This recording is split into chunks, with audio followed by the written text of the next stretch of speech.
सुनते सुनते शास्त्र को बधिर हो गए कान। बहरे हो गए, बधिर हो गए यानी बहरे। सुनते सुनते शास्त्र को बधिर हो गए कान, फिर भी तृष्णा ना मिटी, प्रयाण पथ पर प्राण। प्रयाण पथ पर प्राण, प्राण कहाँ है? प्रयाण पथ पर है। शास्त्र को सुनते सुनते कान बहरे हो गए, फिर भी तृष्णा नहीं मिटी। राम नाम सत्य है, होने का समय आ गया।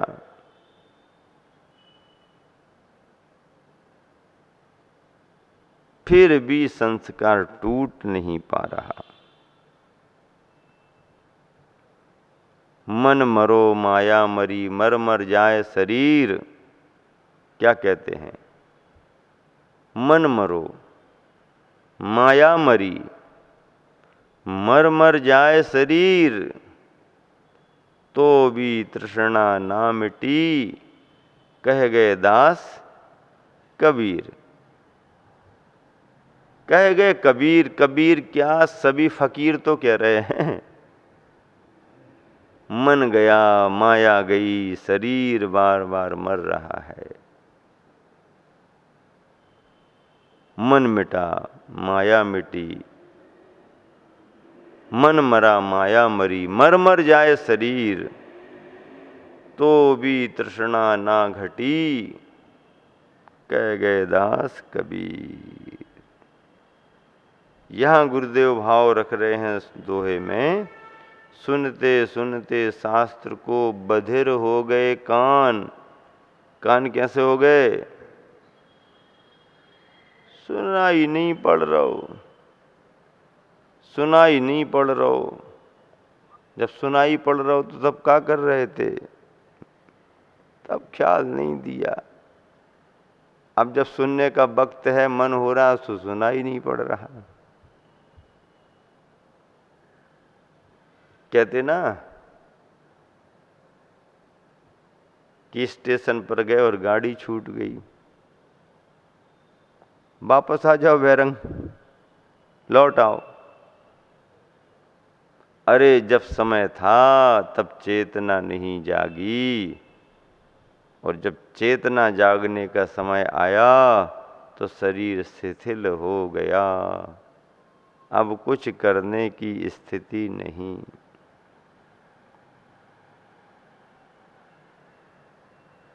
तृष्णा को घटाना आसान बात नहीं है। तृष्णा आसानी से घटती नहीं है। मधुमक्खी के छत्ते को याद करो। संसार का वृक्ष बना दिया है आचार्यों ने। संसार रूपी वृक्ष में एक शाखा कृष्ण पक्ष की, एक शाखा शुक्ल पक्ष की। कृष्ण और शुक्ल, कृष्ण और शुक्ल।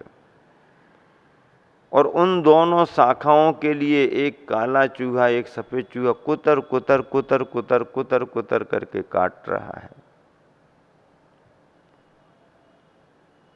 और हाथी ने वृक्ष को अपनी सूंड में भर लिया है और हाथी वृक्ष को हिलाने में लगा है। हाथी के डर से बचने के लिए भागा भागा एक आदमी वृक्ष की डालियां पकड़ करके लटक गया। अब वो तो डालियों से लटक गया, ऊपर को चढ़ गया, और हाथी तो नीचे खड़ा है। अब वो सूंड से पेड़ को हिला रहा है। पेड़ के हिलने से मधुमक्खियां उड़ने लगीं। मधुमक्खियां उड़ने से शहद की बूंद गिरने लगी। नीचे गड्ढे में बड़े बड़े औजार हथियार पहने पहने लगे हुए हैं, नरक और निगोद के प्रतीक हैं। और ऐसे समय जब वह डालियों को पकड़े पकड़े ऊपर की ओर देख रहा, उसी समय उसके मुख में शहद बिंदु आके गिर गई। अरे वाह, देवो पुनीत आ गया क्या? मालूम चला नहीं मधुमक्खियां उड़ी हैं, तो फिर भागो जल्दी अरे भागो तो, लेकिन ये बाद में थोड़ी मिलेगा। भागो तो मैं भी समझ रहा हूं, अरे तो भागोगे नहीं तो फिर क्या होगा? नीचे हाथी है, छूटोगे तो तलवारें लगी हुई हैं। अब सोचता है कि भैया क्या करें। नीचे अंधकूप में भाले और पैने पैने शस्त्र लगे हुए हैं, हाथ छूटा तो नीचे गिरना है, और हाथों से यदि पकड़ करके रखें तो ये मधुमक्खियां भिन भिना रही हैं, काट रही हैं, और मधुमक्खियां भी यदि शांत हो जाए तो नीचे हाथी भी पेड़ को हिला रहा है। वृक्ष को संसार का प्रतीक बनाया है, जिसमें कृष्ण पक्ष और शुक्ल पक्ष के रूप में दो डालियां दोनों पक्ष हैं, दो डालियां दोनों पक्ष बनी हुई हैं, और उन डालियों के लिए, या एक ही डाली को एक तरफ से कृष्ण एक तरफ से शुक्ल, दो चूहे कुतर कुतर करने में लगे हैं। कृष्ण पक्ष और शुक्ल पक्ष के चूहे डालियों को कुतर रहे हैं। ऐसी स्थिति में वह क्या करे? पर अज्ञानी प्राणी, जिसको अपनी अज्ञानता के कारण तत्व का ज्ञान नहीं है, यह सब जानते हुए भी कि इससे बचो, उसी समय विमान भी आता है स्वर्ग से कि देख कितनी सारी परेशानियां हैं तेरे लिए, आ तू मेरे विमान में बैठ, तेरे को मैं स्वर्ग ले चलता हूं। विमान को भी उसने देख लिया। विमान में बैठा विद्याधर, विमान में बैठा देव कह रहा है चलो भाई चलो भाई चलो भाई। यह सब सुनकर भी वह क्या कहता है? मैं चल तो सकता हूं, चलूंगा भी, लेकिन थोड़ा और रुक जाओ आप, थोड़ा और रुक जाओ। कितनी देर रुकूंगा मैं? रुकने के लिए आया हूं क्या? नहीं नहीं, रुकने को तो नहीं आए, पर बस देखो देखो वो बूंद आने ही वाली है ना, बस देखो देखो निकलने वाली है ना, और एक एक बूंद के लिए, उसकी मिठास को पाने के लिए वह इतने तरीके से आने वाली मौतों की भी अनदेखी कर रहा है, अनदेखी कर रहा है। बुला बुला करके थक जाते हैं, विमान खड़ा है, आओ बैठो चलो, आप रुको, कब तक रुकना है? ये पूरा ले तो लें, इसके बाद में क्या करोगे? घर जाएंगे, उसके बाद क्या करोगे?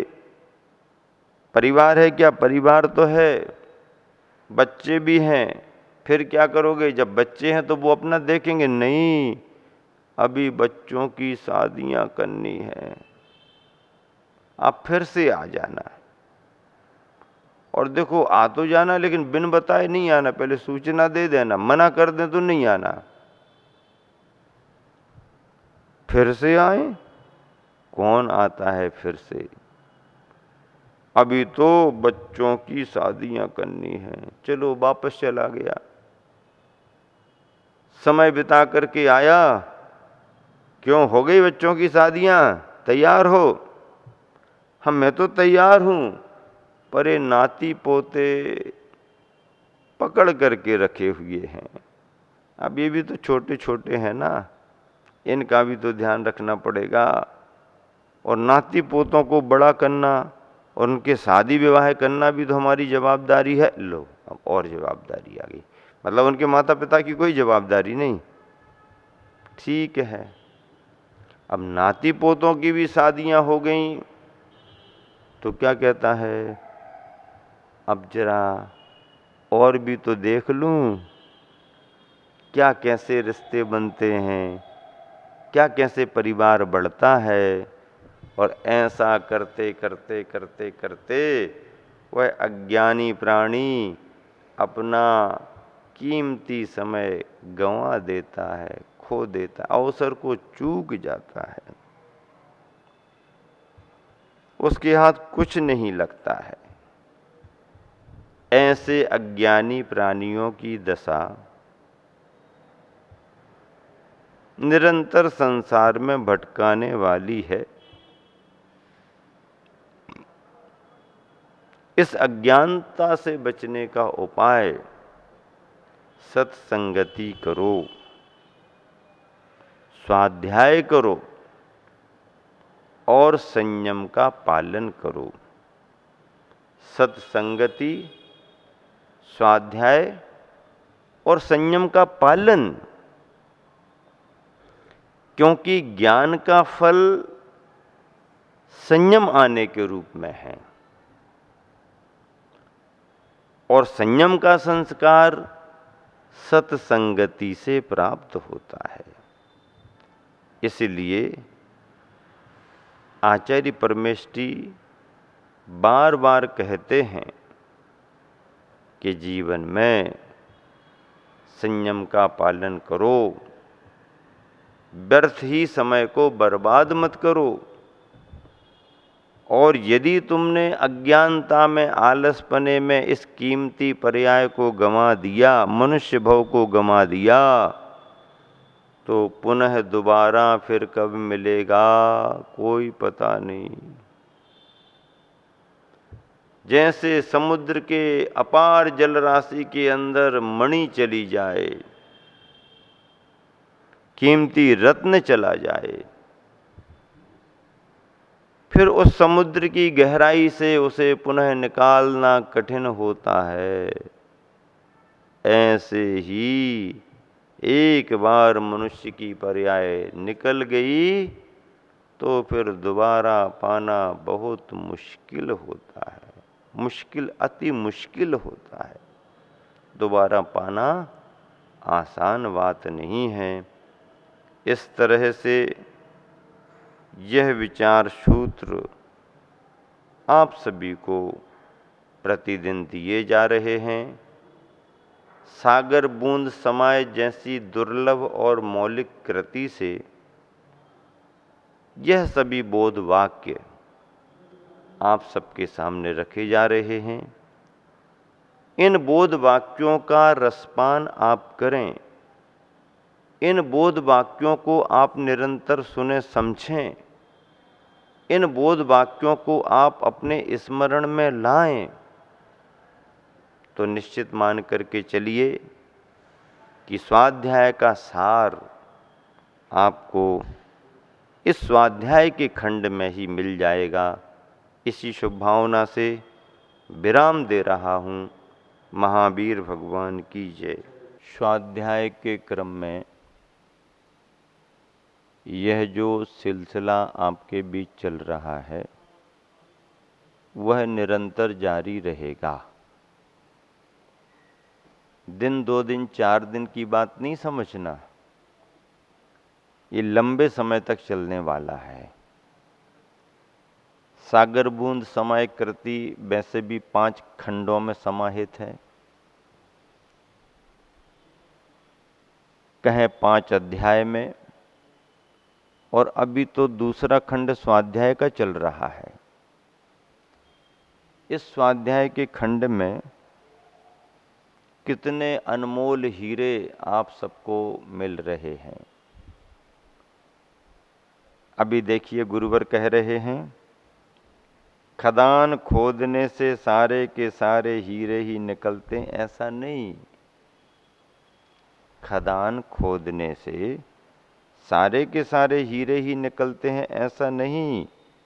बहुत सारा खोदने पर जब कभी एकाध हीरा मिल जाता है, बहुत सारा खोदो तो जब कभी कोई एक आध हीरा मिलता है। इसी प्रकार बार बार ग्रंथों का स्वाध्याय करने पर एक अलग ढंग से सोचने का रास्ता बनता है, कुछ न कुछ नया प्राप्त होता ही है। इस उदाहरण को देख करके गुरुवर ये कहना चाह रहे हैं कि स्वाध्याय करने का क्रम जारी रखना चाहिए। आपने स्वाध्याय प्रारंभ ही किया और आपको आनंद आने लगे, ऐसा नहीं है। जब बार बार स्वाध्याय करते हैं, स्वाध्याय करते जाते हैं, तो जब कभी कोई आनंद की लहर, जब कभी कोई खास बात आपके पकड़ में आ जाती है। खदान को खोदने से तुरंत हीरा मिल जाता है ऐसा नहीं है। मिलना होता है तो तुरंत भी मिल जाता है, और नहीं मिलना होता है तो लंबा समय भी निकल जाता है। पर जिसने लक्ष्य बना लिया है कुछ पाने का, उसमें निरंतर लगा रहता है। खान खोदता रहता है, खोदता रहता है, खोदता रहता है, और जब कभी कोई हीरा हाथ लग गया तो उसकी मेहनत सार्थक हो जाती है। एक ही हीरे में वो माला माल हो जाता है।